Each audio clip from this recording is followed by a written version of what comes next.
तो अपनी माँ से मिलने के लिए गए। और जब मैया से मिलने के लिए गए ना, तो देखो भगवान कितने सरल बन जाते हैं। जाके माँ के चरणों में प्रणाम किया, मैया को भोजन के लिए मनाने लगे। उसी समय अक्रूर और नंद बाबा आ गए।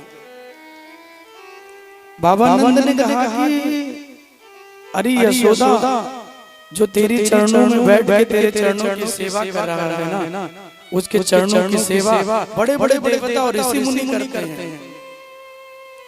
यशोदा जी को लगा कि बाबा नंद कभी कभी बातों में ऐसी बातें बोल देते हैं, मैया उसे विनोद में ले ली। लेकिन जब नंद बाबा ने कहा कि मैया तुझे नहीं पता, तू जानती है तेरा जो ये पुत्र है ना, ये सिर्फ तेरा ही नहीं, साक्षात नारायणो भवा, ये पूरी दुनिया का मालिक है। तेरा पुत्र कोई साधारण नहीं। आज तक ये बातें मैंने आपको नहीं बताई यशोदा, लेकिन तेरा पुत्र स्वयं भगवान है, जो पुत्र बन के तुम्हारे चरणों में बैठा है। आज जब मैया को ये पता चला कि कृष्ण ही भगवान है, तो मैया ने अपने पांव खींच लिए। वे पुत्र मान के मैया कभी कभी सेवा ले लेती थी, कन्हैया पांव भी दबाते थे तो मैया पांव भी दबवा लेती थी, मेरा बेटा है, बड़ा बड़ा रहा है। लेकिन जब मैया को आज ये पता चला कि भगवान है, तो मैया ने अपने पांव खींच लिए और मैया रो पड़ी और रोते हुए कहती है, कन्हैया मैंने तुम्हें पुत्र मान के सेवा की लाला, लेकिन आज मुझे तेरे बाबा ने ये बताया कि तू भगवान है, अवतार लेके आया है। कन्हैया कहते हैं कि मैया या तो बाबा ऐसे कछु कह दे, मैया तुम या बातन में मत करो, बाबा तो ऐसा ही कह दे मुझे भगवान बना दे।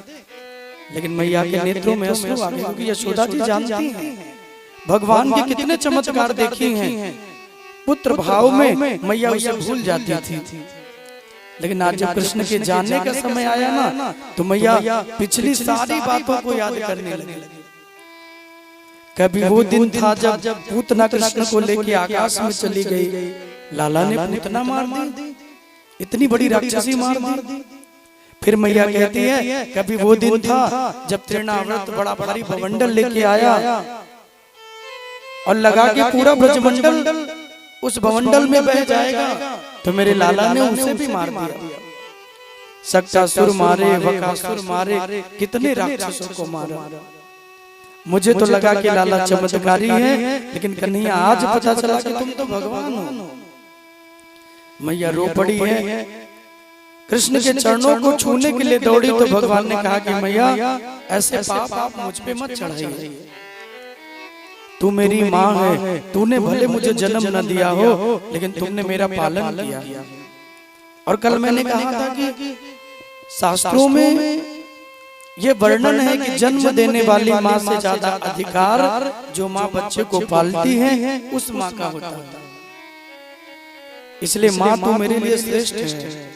यशोदा जी प्रसन्न है गई। भगवान कहते मैया भोजन कर लो, तो मैया भोजन नहीं करती। लाला कल तो चला जाएगा, फिर कब आएगा? तो भगवान कहते मैया 2 दिन की बात, सिर्फ 2 दिन की बात है, आज और कल, परसों में आ जाऊंगा। सिर्फ मैया 2 दिन की बात है। परसों की घनश्याम हमसे कहे गए कि बीत गए बरसों बिलखते रह गए, बीत गए बरसों बिलखते रह गए, परसों की घनश्याम हमसे कहे गए, परसों की घनश्याम हमसे कहे गए। मैया मैं 2 दिन में आऊंगा, तो मैया कहती है कि लाला जो जानने वाले लोग हैं ना, वो कब लौट के आएंगे वो कोई नहीं जानता। मैया कहती है लाला एक नदी के किनारे कई वृक्ष होते हैं, और इन वृक्षों पर न जाने कितने पंछी रात्रि में आके अपना घर, अपना बसेरा बनाते हैं, लेकिन सुबह होते ही वो उन पेड़ों को छोड़ के उड़ जाते हैं। वो जीवन भर के लिए उन पेड़ों पे आश्रित नहीं रहते। रात्रि भर निवास किया, दिन हुआ तो एक नई यात्रा के लिए निकल जाते हैं। मैया रोते हुए कहती है, कन्हैया जाने अनजाने मुझसे अगर कोई अपराध बन गया हो लाला तो मेरे अपराध को क्षमा करना, लेकिन हे कृष्ण कभी मुझे छोड़ के मत जाना।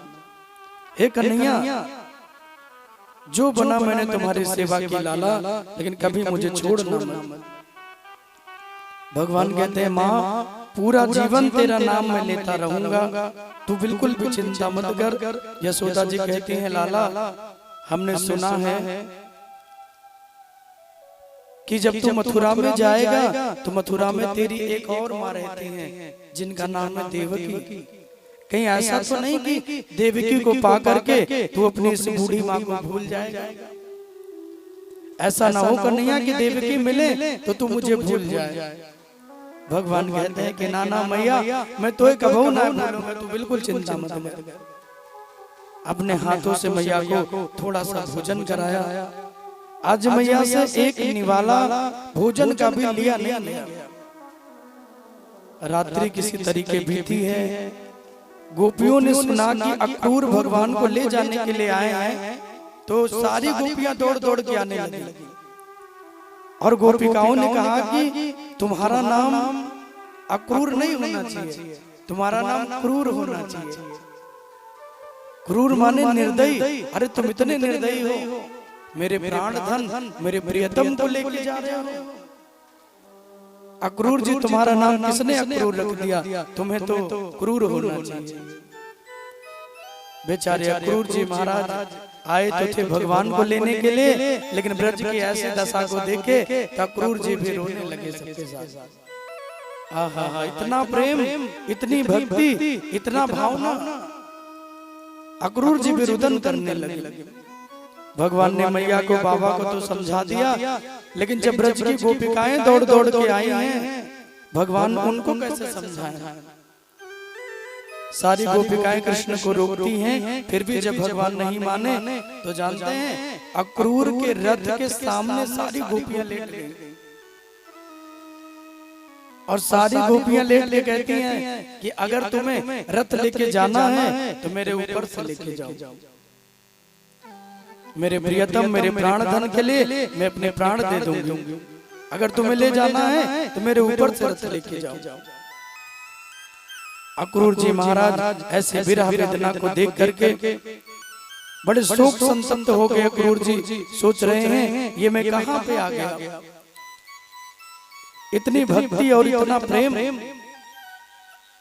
लेने के लिए कन्हैया को आए, लेकिन आज पूरे ब्रजमंडल को रोता हुआ अक्रूर जी देखे तो अक्रूर जी दुखी हो गए। लेकिन भगवान को चले, सारी गोपिकाएं रथों के पहियों के नीचे लेटी हुई हैं। रथ आगे कैसे बढ़े? रथ कैसे आगे बढ़े?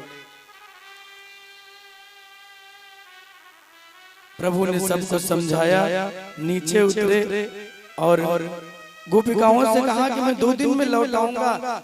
इतने में राधिका जी आगे से आते हुए दिखाई दी। बलराम जी ने कहा कि सब कुछ तो सही है, लेकिन मैं राधा रानी को कैसे मनाऊंगा?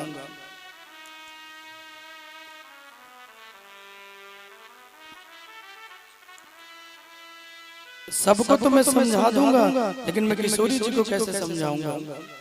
श्री राधिका जी आई और जब राधा रानी पधारी, भगवान कुछ बोलना चाहे उससे पहले ही श्री राधिका जी बोल पड़ी।